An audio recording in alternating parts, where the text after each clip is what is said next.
नमस्कार दोस्तों। 2 अक्टूबर हर वर्ष मनाते हैं और न जाने कब से मनाते आ रहे हैं। सिर्फ इसका संबंध स्वाधीनता प्राप्ति से नहीं है, उसके पहले भी कांग्रेस की जो कल्चर थी, संस्कृति थी, उन दिनों में ठीक ठाक थी। विवादों का विषय नहीं होता था। देश की एकमात्र ऐसा राजनीतिक दल, ऐसा संगठन जो स्वाधीनता के लिए लड़ाई लड़ रहा था। और आप ये मानकर चलिए कि उससे पहले भी गांधी को इस दिन ज़रूर याद किया जाता था और इस दिन के अवसर पर ज़्यादा चरखे काते जाते थे और ज़्यादा राम धुन गाई जाती थी। लेकिन चलिए उसके बाद का सिलसिला शुरू कर लेते हैं। कुछ एक बातें हैं जिनका जिक्र ज़रूरी है, क्योंकि बहुत सारी बातें, ढेरों बातें हम उनके बारे में जानते हैं। और आपको एक बात बता दूं कि गांधी सिर्फ एकमात्र ऐसी शख्सियत थे जिनके नाम का 5 बार विश्व शांति के लिए नोबेल पुरस्कार देने के लिए इनका नामांकन हुआ था। 5 बार, एक बार नहीं, 5 बार। और प्रस्तावक भी छोटे मोटे व्यक्ति नहीं थे, कुछ एक राष्ट्राध्यक्ष भी थे। ये अलग बात है कि अपने कारणों से, अपने नीतिगत कारणों से नोबेल प्राइज़ कमेटी ने इनके नाम पर विचार हर बार रद्द किया, स्थगित किया। कारण उनके अपने होंगे, इनका विश्लेषण करने की ज़रूरत नहीं है। लेकिन 5 अवसरों पर यह माना गया कि अगर शांति पुरस्कार, किसी को नोबेल शांति पुरस्कार देना है तो उसका जो एक सुपात्र है यही व्यक्ति है, इसके अलावा कोई नहीं है। दूसरी बात, लोकप्रियता का आलम देखिए। जिस दिन गांधी गए हे राम कहने के बाद अगले दिन जब शव यात्रा निकली तो आप विश्वास करिए 8 किलोमीटर लंबी शव यात्रा थी। 8 किलोमीटर। आप अनुमान लगाइए कि 8 किलोमीटर लंबी एक शव यात्रा हो और उसमें कहीं भी किसी भी व्यक्ति ने किसी किस्म का कोई अप्रिय प्रदर्शन किया हो, ये नहीं हुआ।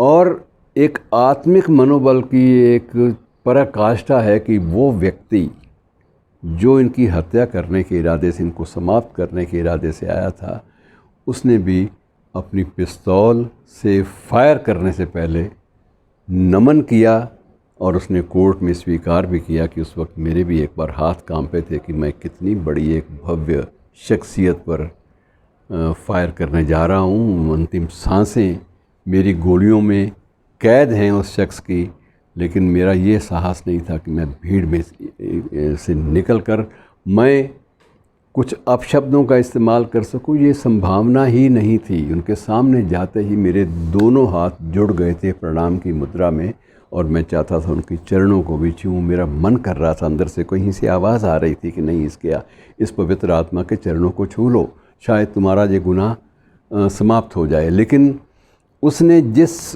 प्रबल ढंग से अपना बयान दर्ज करवाया खोसला कमीशन के सामने, खोसला कमीशन की एक टिप्पणी थी जिसने जांच की थी गांधी हत्याकांड की, उनकी एक टिप्पणी थी कि यदि उस दिन की ज्यूरी जो है उसको ये अधिकार दे दिया जाता कि जो भी आप निर्णय करेंगे हम उसे स्वीकार करेंगे, यदि ज्यूरी को ये अधिकार मिलता तो ज्यूरी उस शख्स को, नथुराम गोडसे को, ससम्मान बरी कर देती, क्योंकि उसकी जो वकालत थी, उसकी जो वाक शक्ति थी, उसमें सब तरह के गुण थे, उसमें विनम्रता भी थी, उसमें आक्षेप भी थे, उसमें सारी बातें थी और वो भाव प्रवण भी था। तो जिस ढंग से उसने अपना पक्ष प्रस्तुत किया, क्योंकि उस वक्त वकालत के लिए उसने किसी को भी अधिकार नहीं दिया था। उसने कहा था कि स्वयं जो मैंने बयान देना है मैं अदालत में स्वयं दूंगा। उसने स्वीकार किया कि मैं ये प्रयास करके भी ये ऐसा नहीं कहना चाहूँगा कि मैंने हत्या नहीं की, मेरे अपने कारण थे, लेकिन मैं आज ये भी स्वीकार करता हूँ कि वह व्यक्ति बहुत ही महान था, बहुत महान था।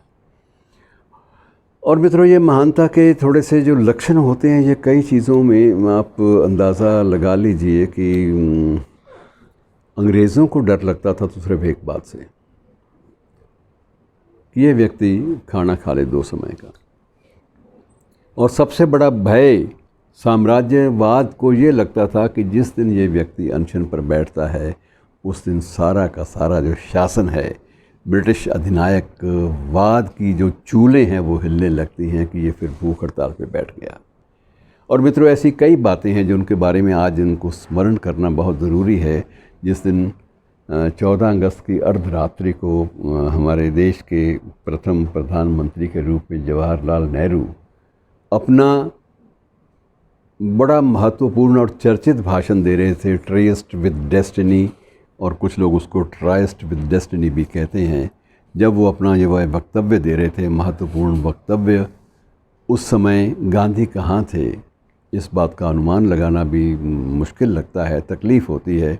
गांधी उस वक्त कलकत्ता के एक भवन में, सोहरावर्दी भवन में, वहाँ बैठकर अनशन कर रहे थे और निरंतर उनके पास बैठे उनके श्रद्धालु दो जो हैं वो रामधुन गा रहे थे। और गांधी का ये संकल्प था कि जब तक कलकत्ता में शांति नहीं हो जाती, जब तक खून खराबा यहाँ नहीं थमता, जब तक सांप्रदायिक हिंसा यहाँ से समाप्त नहीं होती, मैं अपना ये जो अनशन ये समाप्त नहीं करूँगा। मैं यही आमरण अनशन इसका रूप इसको दे रहा हूँ, ताकि अगर मेरी मांग पूरी नहीं होती, और मेरी मांग किसी सरकार ने पूरी नहीं करनी बल्कि व्यापक जनता ने करनी है, अगर मैं इनको प्रेरित नहीं कर पाया तो मुझे जीने का कोई अधिकार नहीं है। और उस दिन वह हैदरी हाउस बोलते थे उसको, उस समय हैदरी हाउस में बैठे हैं रात को, जब वो देश का ऐतिहासिक जो है भाषण हो रहा है।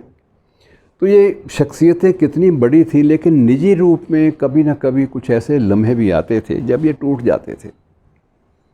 इनके संतानों में से बहुत ऐसा भी हुआ, देवदास गांधी को छोड़ दीजिए, उससे पहले हरि मोहन गांधी के बारे में बहुत सारी बातें आती हैं कि वो बीच में एक बार मुसलमान भी बन गया था, धर्म परिवर्तन भी उसने कर लिया था, बाद में फिर वापस हिंदू धर्म में लौटा। तो बहुत सारी बातें ऐसी थी असामान्य, और गांधी ने स्वयं, एक किताब उनकी है, कभी मौका मिले तो पढ़ लीजिएगा, सत्य के साथ प्रयोग, तो एक्सपेरिमेंट्स विद द ट्रूथ, बहुत एक रोचक किताब है और मानव जीवन की बारीकियों को समझाने वाली किताब है। उसमें गांधी ने एक एक बात का मर्म जो है वो स्पष्ट किया है कि ज़िंदगी क्या होती है, जीवन में कैसे उतार चढ़ाव आते हैं। और मित्रों, ये उतार चढ़ाव भरी ज़िंदगी, उस पुस्तक में महात्मा ने अपनी जितनी भी दुर्बलताएं थी, कमज़ोरियां थी, उनको भी स्वीकार किया। कुछ ऐसी बातें भी स्वीकार की जिनका उल्लेख उसी पुस्तक में से कुछ अंश काट कर किया गया, काट दिए गए, वो कुछ उल्लेख जो है काट दिए गए, इसलिए कि ये लगा कि इतनी बड़ी आइकॉनिक शख्सियत जब सच बोलने पे भी आमादा होती है तो भी डर लगता है। तो उसका सच बोलना भी सबसे ज़्यादा भयावह था, और उसका अहिंसक रहना उससे भी ज़्यादा भयावह था, और उसका आमरण अनशन पे बैठना, भूखे रहना और भी ज़्यादा भयावह था। तो आप ये मानिए कि कितनी बड़ी शख्सियतें थी, ये लोग कितने कद्दावर थे कि इनके सामने पूरा का पूरा एक साम्राज्यवाद हिल जाता था। ऐसी शख्सियतों को मित्रों उनके अजाने अछूते संस्मरणों के माध्यम से याद कर लेना चाहिए। धन्यवाद।